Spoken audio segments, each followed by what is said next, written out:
할렐루야. 여러분 행복하십니까? 다시 한번 물을게요. 솔직하게 대답하세요. 그냥 외교적인 수사법을 쓰지 마시고. 네. 여러분 행복하십니까? 네. 여러분 지금 상황이 행복하십니까? 그렇구나. 네. 상황은 행복하지 않는데 일단 그냥 행복하군요. 네. 우리 믿는 사람들에게 행복할 수 있는, 우리의 행복하다고 행복의 세 가지 요건이 있는데요. 먼저 행복하다고 생각하고, 그리고 행복하다고 말하고, 그리고 행복한 사람처럼 행동하는 것입니다. 어떻게요? 내가 행복하다고 생각하고, 내가 행복하다고 말하고, 그리고 내가 행복한 사람으로 행동하고 살아가는 것입니다. 그것이 행복한 사람의 모습입니다. 불행한 사람은 어떤지 아십니까? 불행한 사람들의 특징이 있습니다. 불행한 사람들의 특징은 이 세상에서 누가 제일 불행할까요? 제 손가락을 보시면 답이 나옵니다. 내가 제일 불행합니다. 불행하다고 생각하고, 불행하다고 말하고, 불행한 사람으로 행동합니다. 이게 우리 삶에서요, 굉장히 큰 갈림길을 만들어 놓습니다. 그런데 정작 우리는 행복하다고 생각해야 되는데 행복하다고 생각되어지지 않습니다. 왜 행복하다고 생각되어지지 않을까요? 그것은 상황이 어렵다고 생각하기 때문입니다. 왜 행복하다고 생각되어지지 않습니까? 가진 것이 별로 없다고 생각하기 때문입니다. 왜 행복하다고 생각하지 못합니까? 왜냐하면 외롭다고 그렇게 생각하기 때문입니다. 그런데 이 모든 생각의 중심에는요, 누가 빠져 있냐면 바로 삶의 근원이 되시는 예수 그리스도가 빠져 있을 때, 우리 아버지 하나님이 빠져 있을 때, 성령님이 함께하지 않을 때 우리는 그렇게 생각합니다. 사도 바울과 실라는 매를 맞고 감옥에 갇혀서도 행복함으로 찬양을 불렀습니다. 왜냐하면 누가 함께하셨기 때문에요. 우리 주님께서 함께하셨기 때문입니다. 그런데 어떤 사람들은 많은 것을 누리고 있으면서도 자기는 정말 불행하다고 그렇게 생각합니다. 제가 캐나다에서 목회를 하면서 안타까운 것 중에 하나가 뭐냐면, 여기서 참고하실 것은 저희 교회 이야기는 아닙니다. 다른 교회, 다른 분들 얘기인데, 많은 청년들이요, 굉장히 불행하다고 생각합니다. 목사님, 저는 참 불행해요. 왜 그러냐?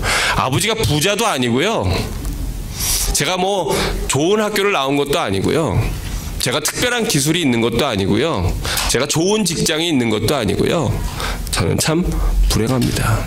제가 사귀고 있는 사람이 있는 것도 아니고요, 미래도 그저 그렇고요, 저는 행복하지 못합니다. 그래서 굉장히 우울한 청년들을 봅니다. 그리고 그 이야기를 마치고 교회를 나서서 차를 타고 갈 때 보면 BMW를 타고 갑니다. 가끔 제가 퀘스천이 들었어요. 근데 제가 필리핀에 있을 때 거기 친구들은요, 굉장히 얼굴이 밝아요. 근데 그 집에 가보면 대나무로 만든 집에 삽니다. 대나무로 한 제 가슴 정도 높이 정도로 기둥을 세우고, 그 위에 대나무로 바닥을 깔고, 대나무로 벽을 짓고, 대나무로 지붕을 만들어서 엮어서 삽니다. 화장실은 따로 필요 없습니다. 왜냐하면 온 천지 사방이 다 화장실이기 때문입니다. 쓰레기통도 필요 없습니다. 음식을 먹다가 음식이 떨어지면 그 대나무 사이사이가, 대나무가 이렇게 올고 쪽바르지 않기 때문에 중간중간에 틈이 있잖아요. 그 틈 사이로 그냥 휙휙휙 버리면 됩니다. 그럼 밑에 있던 강아지나 병아리나 이런 것들이 그 밑에 떨어진 것들을 주워 먹고 걔네들은 그렇게 삽니다. 그 대나무 집에서 제가 이렇게 누워서 좀 밤에 잠을 잔 적이 있습니다. 그날 밤 한 잠도 못 잤습니다. 왜 한 잠도 못 잤냐면 정말 얇은 혼이불 같은 담요를 하나 깔아주고 거기에 자는데 이불은 필요 없습니다. 안 덮어도 땀이 나니까. 네. 모기는 와서 뜯지요. 도마뱀은 끼룩끼룩 거리면서 여기저기다 똥 싸놓지요. 더 괴로운 건 바닥에 누워있는데 도저히 등이 베겨가지고요. 등이 베겨서 이쪽으로 옮기면 이쪽 어깨가 베기고, 이 옆으로 비키면 이쪽 허리가 눌리고, 너무 불편해가지고요. 잠을 못 잤어요. 근데 3일째 되니까요. 코를 드르렁 골고 자더라고요. 왜냐하면 안 자면 죽겠더라고요. 근데 그 친구들은요, 집에 동전 한 입 없습니다. 땡전 한 판 없습니다. 아무것도 없습니다.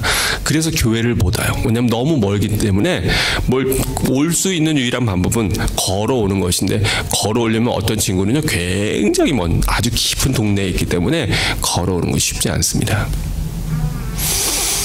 평소에는요, 우리가 걸레로나 쓸만한 옷들을 아이들은 걸치고 있습니다. 보통 아랫도리는 없는 경우도 많습니다. 네.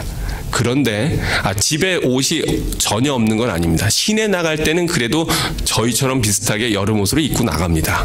그거는 이제 외출복이고, 그 외출복은 고이 잘 간직해 놓고 평소에는 이렇게 찢어진 넌닝구, 네, 옛날 말로 옛날 사전에는 난닝구라고 되어 있는데 난닝구를 걸치고 그리고 그렇게 지냅니다.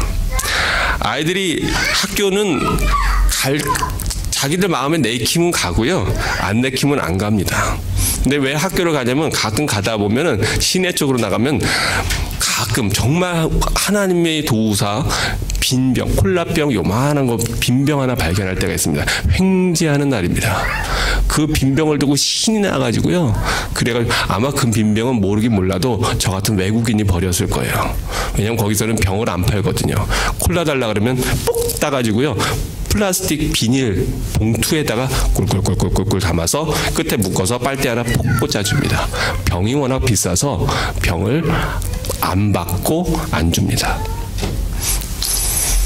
그 빈병 하나 발견하면 얼마나 아이들이 행복한지. 그거 가지고 사탕도 사 먹고, 네, 간식도 사 먹고, 그것이 그 아이들의 낙입니다. 근데 물어보면요, 행복하대요. 왜 행복하니? 그러면 인생이 재밌대요. 뭐가 그렇게 재밌니? 얘네들하고 노는 게 재밌대요. 또 교회 와서 찬양하고 노래 부르는 게 재밌대요. 목사님하고 같이 숨바꼭질하고 노는 게 즐겁대요. 아이들만 그런 건 아니고요, 청년들도 그런 모습을 많이 봅니다. 환경이 우리를 행복하게 하는 것은 아닌 것 같습니다. 그런데 정말로 우리를 행복하게 하는 것은요, 주님이 우리와 함께 하고 있다고 하는 것을 우리가 깨달을 때입니다.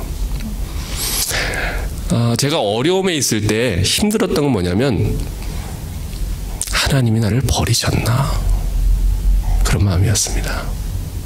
다른 것이 어려운 것이 아니었고요, 하나님이 나를 버리셨나, 내가 왜 이런 상황에 빠지게 되었을까. 깊이 묵상하다 보니까 하나님을 원망할 게 하나도 없더라고요. 제가 왜 그런 상황에 처했나 보니까 저의 교만 때문이더라고요. 저의 완악함 때문이더라고요. 저의 잘못된 왜곡된 마음 때문이더라고요. 그래서 회개를 하고 눈물을 흘린 기억이 있습니다. 근데 그렇게 회개를 하고 나니까 제 마음에 주님께서 다시 들어와 주시고 주인 되어 주시는데, 상황은 똑같은데 어떻게 그렇게 마음이 바뀌었는지, 바로 얼마 전까지는 죽을 것 같고 괴롭고 힘들었던 마음이요, 철저하게 주님 앞에 무릎 꿇고 눈물 흘리며 회개하고 돌아서니까 제 마음에 기쁨이 가득하고요, 세상을 다 얻은 것 같아요. 아마 여러분들도 예전에 어떤 문제를 가지고 주님 앞에 나가서 씨름을 하다가 주님으로부터 응답을 받고 문제는 그대로 있는데 아직 해결된 것도 아닌데 그런데 그 응답을 받고 주님을 만나고 은혜에 젖어서 산기도 마치고 그 기도원의 계곡 산을 내려올 때 나무가 춤추고 계곡의 노래 그 물소리가 음악처럼 들리고 하늘의 구름들이 주의 모습 같고 옆에 피어있는 꽃들이 나를 향해서 바끗바끗 웃는 것 같은 경험을 하신 그러한 체험들을 아마 많이들 갖고 계실 겁니다. 상황은 똑같은데 내 생각과 마음과 언어가 바뀌었기 때문입니다. 오늘 우리가 읽은 본문 말씀은 요나의 이야기입니다. 교회를 어느 정도 다니신 분들은 요나 이야기 엄청나게 많이 들으셨을 겁니다. 제가 짧은 시간에 그 내용에 대해서는 설명하지 않겠습니다. 근데 오늘 우리가 읽은 이 2장의 본문은 요나가 어디에 있을 때입니까? 제 뱃속은 아니고요. 물고기 뱃속에 있을 때입니다. 어떤 사람들은 그래요. 말도 안 돼. 어떻게 물고기 뱃속에서 사람이 3일 동안 살 수 있단 말이야? 저도 안 들어가 봐서 잘은 모르겠는데요. 제가 볼 때는 그거보다는 아무것도 없는 데서 하나님의 말씀으로 우주를 창조하시고 세상을 창조하시고 인간을 창조하셨다고 하는 게 더 힘들 것 같아요. 근데 어떤 사람들은 그래요. 기적을 바라보면서 성경의 이야기를 보면서 선별적으로 택해서 믿습니다. 네. 어떤 거는 나는 인정하고 믿어져. 그럴 수도 있겠지. 그런데 어떤 거는 안 믿어져. 이런 분들이 있어요. 제가 지난번에도 우리 동정녀 마리아 이야기하면서 말씀드렸잖아요. 어떤 분이 그러더라고요. 이게 말이 됩니까 이게? 어떻게 처녀가 애를 낳습니까? 처녀가 애도 낳던데. 어쨌든 네. 어떻게 그런 일이 있느냐고 그래요. 그래서 제가 물어봤어요. 하나님이 세상을 창조하신 건 믿으십니까? 그랬더니 그거야 그렇죠.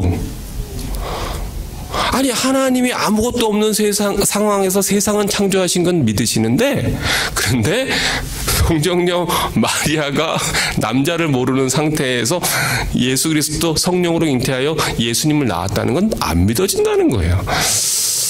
나는 참 이해가 안 돼요. 그분 생각이. 제가 그래서 성경을 보니까요. 아니 남편 요셉도 믿는데 왜 자기가 안 믿지? 그런 생각이 들더라고요. 자기가 키울 것도 아닌데 요셉도 믿는다는데 왜 자기가 안 믿을까? 요나가 물고기 뱃속에 있었던 것도 하나님이 하시면 하십니다. 물고기 뱃속이 아니라 공룡 뱃속에 있었다 그래도 저는 하나님이 하시면 하신다 그렇게 믿습니다.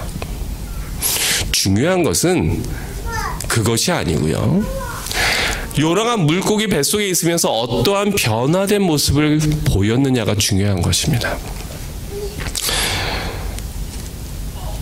요나가 물고기 뱃속에서 들어가게 되니까 그러니까 1절에 뭐라고 되어 있냐면 이렇게 되어 있습니다. 요나가 물고기 뱃속에서 그의 하나님 여호와께 무엇하여? 기도하여. 요나가 자기 마음대로 세상을 돌아다닐 때에는 물론 하나님의 선지자니까 기도했겠지만 그러나 거기에는 기도했다고 하는 이야기가 있을까요? 없을까요? 제 손을 빨리 보세요. 네, 없습니다. 그 이전에는 요나가 기도했다는 얘기가 없어요. 하나님의 음성도 듣고 하나님의 명령도 아는데 근데 기도했다는 얘기가 없어요. 근데 2장에 들어와서 비로소 요나가 기도했다 나옵니다. 요나가 기도 안 했을까요? 기도 안 하고도 하나님의 말씀을 들을 수 있었을까요? 아마 저는 선지자인데 날마다 기도했을 거라 그렇게 생각해 봅니다. 근데 왜 이전의 기도는 언급되어 있지 않고 유독 여기에서 요나가 물고기 뱃속에서 그의 하나님 여호와께 기도하여 이랬을까? 아마 모르긴 몰라도 간절함이 달랐을 것입니다. 제가 예전에 퀘스천이 든 것이 있었어요. 저는 한국에서 있을 때 제가 그렇게 치유의 능력이 있는지 전혀 몰랐습니다. 진짜입니다. 네. 왜냐면 기도해도 안 낫더라고요. 근데 필리핀에 가니까요, 제가 새로운 걸 깨달았어요. 저에게 치유의 은사가 있더라고요. 뭐 남의 얘기니까 뭐 그러거나 말거나 뭐 별로 상관은 없으신 것 같은데 좀 굉장히 놀랐습니다. 솔직히 제가 기도할 때 제가 의심했거든요. 될까? 근데 되더라고요. 그래서 제가 나한테 능력이 있구나. 하나님 감사합니다. 이렇게 은혜를 주셔서 그렇게 대단한 큰 착각을 했습니다. 그리고 당당하게 밴쿠버에 와서 아픈 분들을 위해서 기도했습니다. 안 낫더라고요. 그래서 제가 깨달았습니다. 이 능력이 나에게서 나오는 것이 아니구나. 그냥 하나님은 난 도구인데, 나는 그냥 주사기인데, 중요한 건 뭐냐면, 그 받는 사람의 간절함과 그 안에 담겨 있는 것이 중요하구나. 나는 그냥 흘러가는 도구구나. 그래서 지금은요, 이런 거 저런 거 생각하지 않고 그냥 손 얹고 기도합니다. 왜냐하면 하나님이 하시면 하시는 것이고, 그 은혜를 받을 준비가 안 돼 있으면 못 받는 것입니다. 제가 무슨 얘기를 하려고 하냐면, 그전에 요나는 기도했겠지만 아마 간절함이 달랐을 겁니다. 자기 마음대로 돌아다닐 때는 자기의 뜻과 자기의 생각이 먼저였을 겁니다. 근데 이제 요나가 물고기 뱃속에 들어가고 나니까 자유롭지 않아요. 내 마음대로 도망 다닐 수도 없고 내 마음대로 어디를 갈 수도 없습니다. 먹을 것도 없고요. 이제 죽을 것만 내 앞에 남아 있습니다.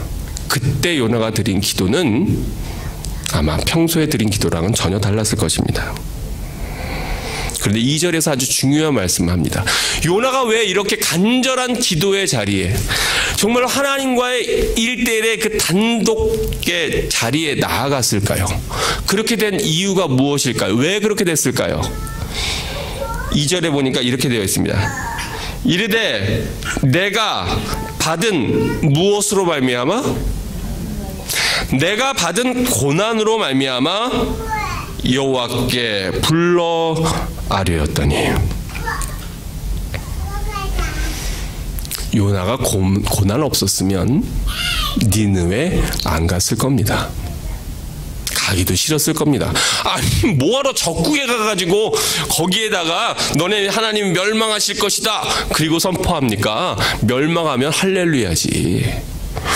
우리 동족에게 위험이 되고 많은 주변의 민족들에게 무시무시한 그러한 억압과 두려움을 주는 저 아수르가 무너져야 오히려 우리가 살 텐데, 근데 왜 거기에 가서 하나님 말씀을 선포하라고 합니까? 난 싫습니다. 그런데 요리조리 빼던 요나가 결국 하나님 앞에 완전히 코 꿰어서, 그래서 옴짝달싹 못하는 물고기 뱃속에 들어가 고난의 경험을 하게 되었을 때 그는 비로소 주님 앞에 간절히 주님을 부릅니다. 어떤 사람들은 살면서요 한 번도 간절하게 주님을 불러본 적이 없는 사람들이 있어요. 평생 신앙생활을 하면서도. 그런 분들의 특징이 있습니다. 다 함께 기도합시다 그러면은 아무 소리도 안 나요. 네. 우리 주여 삼창하고 기도합시다 그러면 주여 주여 주여 이럽니다. 왜요? 한 번도 소리 질러서 주님을 불러본 적이 없어요. 왜 한 번도 소리 질러서 주님을 불러본 적이 없을까요? 뭐 여러 가지 이유가 있겠지만 아마도 그의 삶은 꽤 평탄했을 수 있습니다. 근데 평탄할 때는요 우리가 조곤조곤 얘기합니다. 근데 긴급 상황에서는요 조곤조곤 얘기하지 않습니다. 아이가 지금 이 앞에 있는데 길에서 놀고 있는데 저쪽에서 커다란 트럭이 와요. 근데 그 아이 보고 얘야 피해라 차 온다 이러는 부모 하나도 없습니다. 어떻게 할까요? 소리를 꽥 지르면서 냅다 뛰어가서 그 아이를 낚아챌 것입니다. 집에 불이 났는데 불이야 불 났어요 이런 분 하나도 없습니다. 아마 모르긴 몰라도 네, 소리 지르면 다 놀라실까봐. 물에 빠졌는데 저 빠져 죽어요. 저 좀 살려주세요. 이런 사람 하나도 못 봤습니다. 어쩌면 자기 인생에서 단 한 번도 정말 가슴이 끓는 마음으로 목청이 터져라 주님을 불러보지 않은 사람들은 그 간절함이 어떤지 모를 수 있을 것이다. 그렇게 생각해 봅니다. 아마 모르긴 몰라도 요나는 물고기 뱃속에 들어가서 주여! 주여! 주여! 나를 돌아보옵소서. 아버지, 제가 잘못했습니다. 아버지! 아버지, 나를 불쌍히 여겨 주옵소서. 나를 불쌍히 여겨 주옵소서. 그리고 소리쳐 주를 목 놓아 불렀을 겁니다. 바로 그렇게 부를 때 우리 주님께서 응답하십니다.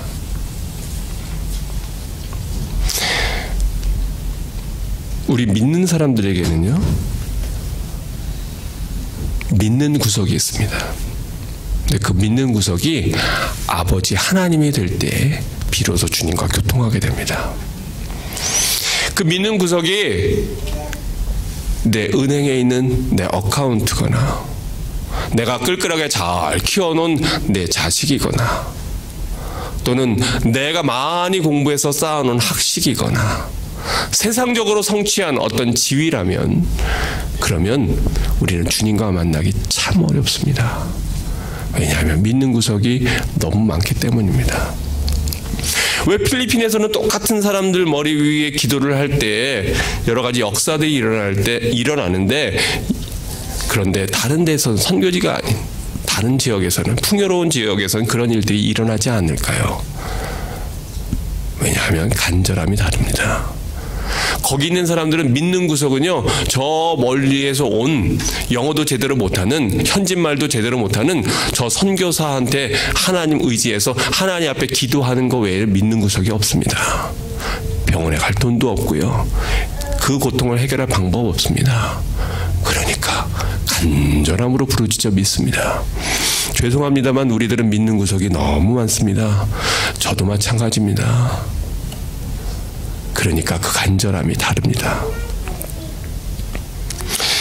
이렇게 요나가 주님께 간절하게 불러 아뢰었더니 주께서 내게 대답하셨고 그가 내가 수월의 뱃속에서 어떻게 했더니요? 부르짖었더니 주께서 내 음성을 들으셨나이다. 어떤 분들은 그래요. 왜 이렇게 부르짖어요? 기도하면서 하나님이 귀가 먹으셨나? 말 안 하고 속으로 해도 하나님 다 들으시지. 아멘입니다. 물론입니다. 근데 본인이 한번 중병에 한번 걸려보세요. 본인이 심각한 문제의 상황에 처해 보세요. 자기의 배우자가 암에 걸려보세요. 내 자식이 죽어가는 사경에 처해 보세요. 내 사업이 쫄딱 망해서 그래서 엄청난 빚더미 위에 앉아봐 보세요. 그럴 수 있나? 점잖게 아주 교양 있게 그렇게 신앙생활 할 수 있을까요? 그렇지 않습니다. 그러면서 요나는 4절에서 이렇게 이야기합니다. 내가 말하기를 내가 주의 목전에서 쫓겨났을지라도 다시 주의 성전을 바라보겠다 하였나이다. 하나님 제가 교만함 때문에 제가 완악함 때문에 주의 성전을 떠나 도망쳤습니다. 그러나 이제 내가 이 고난에 처하고 보니 주의 성전을 바라봅니다. 주님 앞에 나와 예배 드릴 때 그 감격과 그 기쁨이 얼마나 귀한 것이었는지 내가 주님 앞에 나아가지 못할 상황이 되니까 이제야 깨닫습니다. 그저 억지로 어거지로 그렇게 나아갔던 그 발걸음이 얼마나 하나님 앞에서 온전치 못한 모습이었는지 내가 이 시간 다시 한번 깨닫습니다. 나를 불쌍히 여겨주옵소서. 그러면서 그는 하나님 앞에 자기의 죄를 회개합니다. 2장 6절에 보니까 내가 산의 뿌리까지 내려가 싸우며 땅이 그 빗장로 나를 오래도록 막아 싸우나 나의 하나님 여호와여 주께서 내 생명을 구덩이에서 건지셨나이다. 내 영혼이 내 속에서 피곤할 때 내가 여호와를 생각하였더니 내 기도가 주께 어떻게 되었다고요? 이르러 싸우며 주의 성전에 미쳤나이다.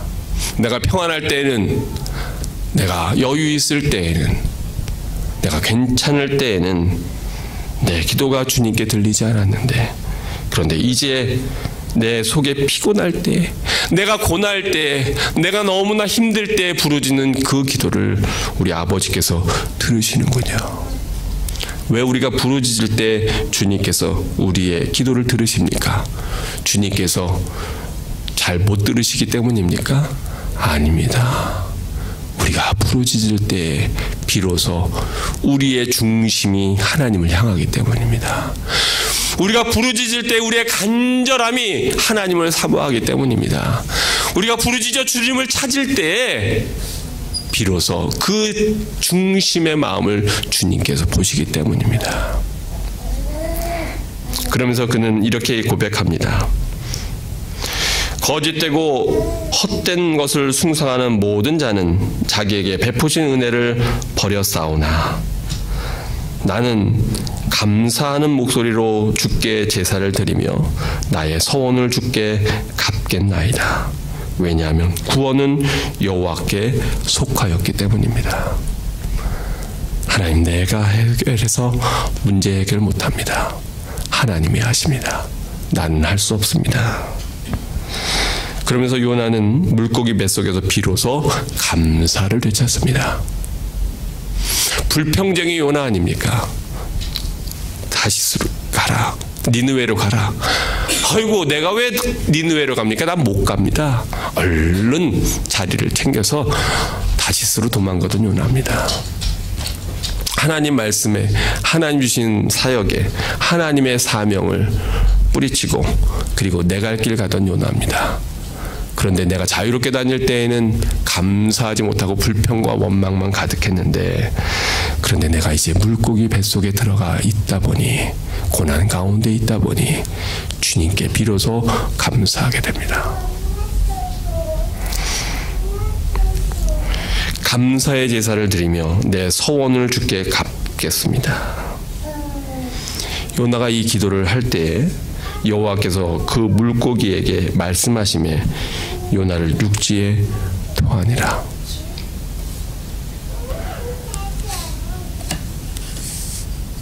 저에게 은혜가 있다면 하나님이 주신 제 삶 가운데 많은 고통을 통해서 제가 연단되고 준비되고 훈련되어졌다고 하는 것입니다. 저는 어릴 때부터 정신질환을 갖고 있는 이모와 한 집에서 같이 살았습니다. 그 이모가 낳은 저랑 20살 차이 나는 동생을 등에 메고 학교를 간 적도 있습니다.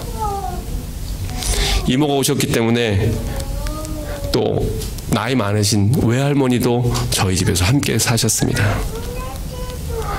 방 2칸짜리 아들 셋 있는 집에 정신질환자 이모와 할머니가 같이 오셨기 때문에 방을 내드리고 저희는 마루에서 이불 깔고 그렇게 살았습니다.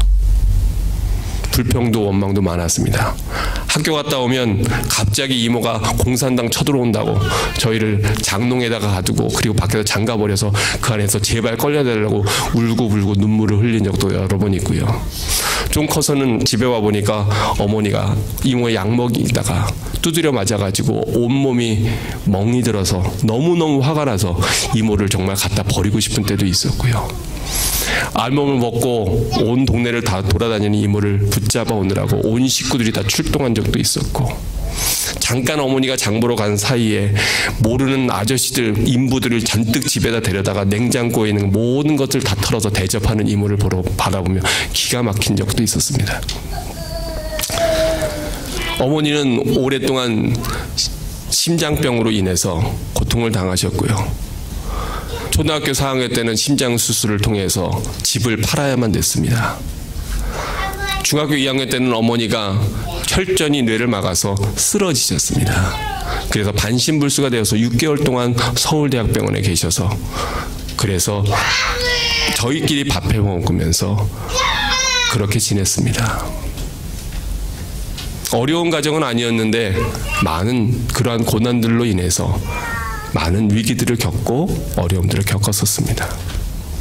근데 그런 모든 과정들을 통해서 사람에 대해서 알게 되었습니다. 그리고 그렇게 이모를 원망하던 어느 날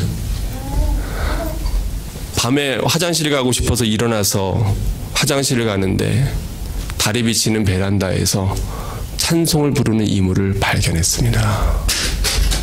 근데 그 모습이 천사 같았습니다. 그 모습을 보고 제가 많이 회개했습니다. 내가 천사를 박해했구나.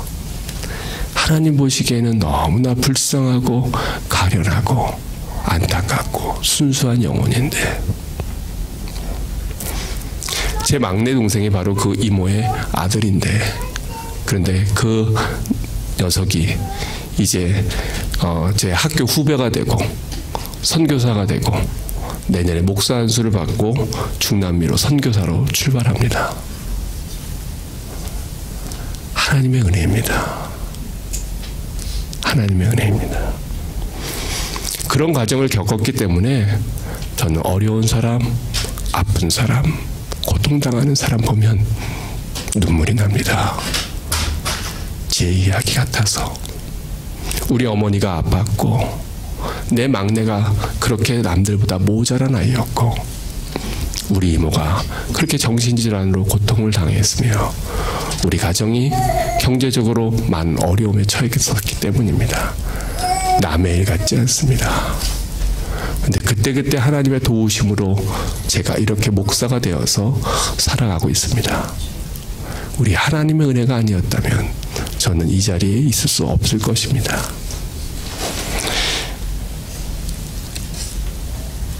그러기에 요나는 자기의 사명을 깨닫고 다시 자기의 자리로 돌아갑니다.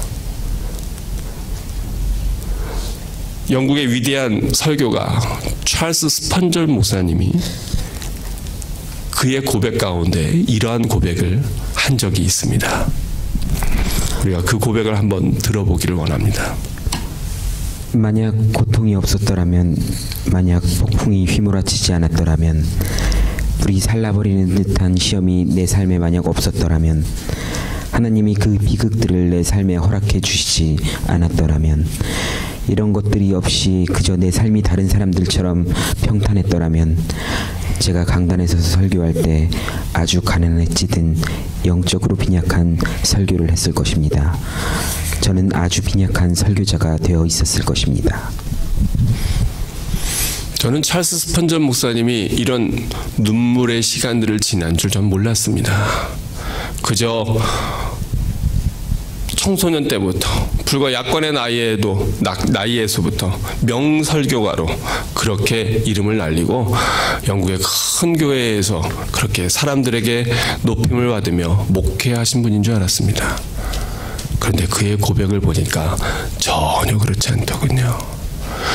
그에게서 그렇게 생명을 살리는 놀라운 메시지가 나올 수 있었던 것은 그 삶에 말할 수 없는 심각한 고통과 고난과 괴로움이 그 삶 가운데 있었기 때문에 바로 그러한 위대한 설교가가 될 수 있었던 것을 보게 됩니다. 근데 우리의 모습은 어떻습니까? 혹시 우리의 모습은 이런 모습이 아닙니까? 주님 만나 주가 허락하신 사명의 십자가를 지고 갑니다. 처음에는 지고 가다 보니까 너무 무겁습니다. 성도일 때는 부담이 그렇게 크지 않았는데 집사가 되고 권사가 되고 장로가 되니까 점점 무겁습니다. 교회에서 차를 산다는데 헌금은 또 얼마나 해야 되는가? 부활절은 다가오는데 이번 헌금은 과연 얼마나 해야 할 것인가? 그래야 목사님한테 눈치 보이지 않고 그리고 내 체면을 세우면서도 내가 큰 손실 보지 않고 헌금할 수 있을까?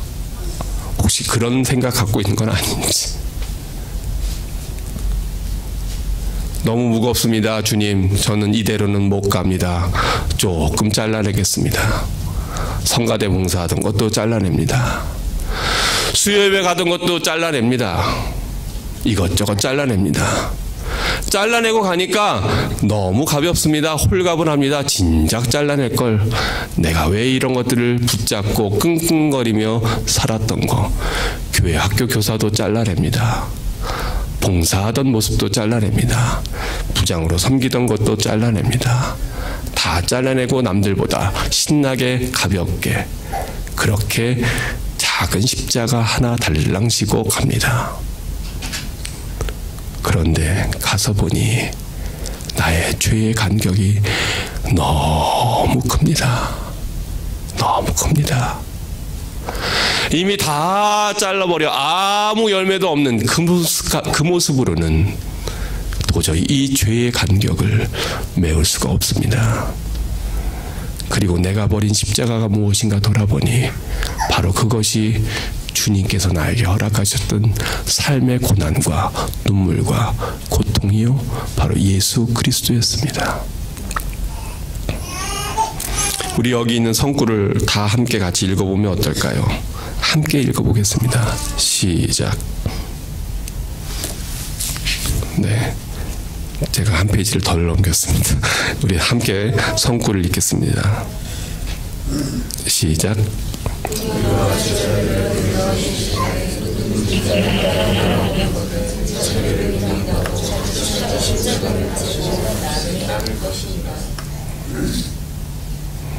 왜 예수님은 십자가를 지셨을까? 왜 예수님께서는 우리 보고 너희가 나를 따라오려거든 자기 십자가를 지고 나를 따라오라 그렇게 말씀하실까? 그런데 왜 오늘은 나는 주님 주신 그 사명을 내어버리려고 하고 있을까? 왜 잘라버리려고 하고 있을까? 사실은 그것이 나로 하여금 주님께로 이르도록 하는 통로인데, 사실은 그 고난이 내가 주님 앞에 나아가 기도하며 주님께 부르짖을 수 있는 하나님께 나아가는 브릿지인데, 나는 그것을 원망과 불평으로 주님 앞에 투정만 부리고 있는 어린아이 같은 모습은 아닌지 우리가 우리의 모습을 다시 돌아봐야 할 것입니다. 사순절 기간 십자가는 과연 우리에게 무엇인가? 나는 지금 어떠한 십자가를 지고 가고 있는가? 아니, 십자가를 지기는커녕 사명을 피해서 도망가다가 물고기 뱃속에 들어갔던 요나와 같이 나도 지금 니느웨로 가지 않고 다시스로 발걸음을 향하고 있지 않은가? 나는 지금 어디에 있는가? 찬송가 151장 4절에 보면 3절에 보면 이러한 찬양이 있습니다. 늘 울어도 그 큰 은혜 다 갚을 수 없네. 나 주님께 몸 바쳐서 주의 일 힘쓰리. 요나는 물고기 뱃속에서 주님을 다시 만나 이제는 니느웨로 갑니다. 내가 그곳에 가서 복음을 선포하고 말씀을 전하고 심판을 선포하고 죽을지언정 내가 이제는 사명을 감당하리라. 하나님 맡기신 사명 내가 저버리지 않으리라. 하나님이 나에게 부탁하신 그 일 내가 포기하지 않으리라. 십자가 내가 처음 볼 때 나의 마음에 큰 고통 사라져. 오늘 믿고서 내 눈 밝았네. 참 내 기쁨 영원하도다. 우리 이 시간 이 찬양을 함께 부르기를 원합니다. 주님을 잊고 살았습니다. 주님 주신 사명 다 저버리고 살았습니다. 그러나 이 시간 요나의 모습을 보면서 이제 다시 니느웨로 향합니다. 주님 주신 사명 감당하겠습니다. 그리고 그 사명으로 주님께 영광 돌리겠습니다.